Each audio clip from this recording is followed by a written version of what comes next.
Shalom, Malachei Shalom,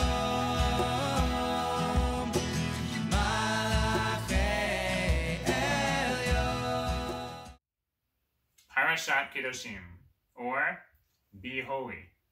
And here's how. We are to be holy because God is holy.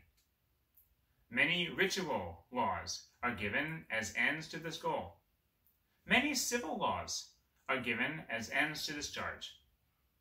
God commands we care for the poor. Love your neighbor as yourself.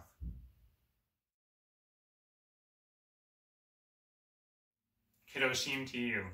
Be holy. So simple and so complicated. These words open our parsha, and the rest of the parsha is a detailed list of mitzvot, instructions on how to get to that exalted level. And here's one of the verses with one of those commands. You shall not insult the deaf, or place a stumbling block before the blind.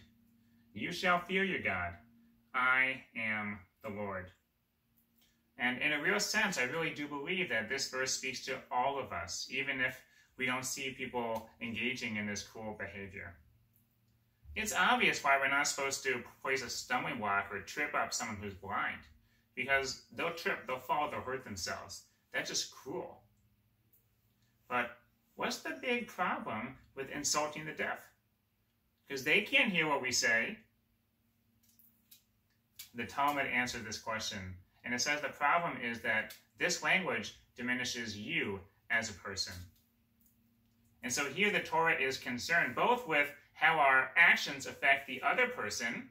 They may trip and fall and hurt themselves in the case of the blind, and what our actions do to ourselves, that is, insulting the deaf.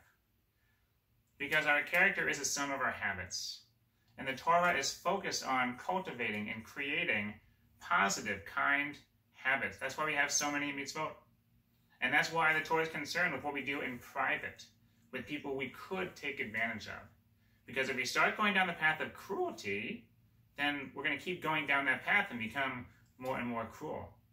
And the opposite is also true. If we develop kind, generous habits, then that becomes our character, and that becomes our destiny. The end of the verse is really telling. It's easy as we read these verses to ignore it. You shall fear your God, I am the Lord. It appears after so many mitzvot that we just kind of skip it and go on. But if you look closely, there's a pattern. You see that this phrase occurs after the mitzvot that occur in private. That is, it's tempting for someone to think that, you know what?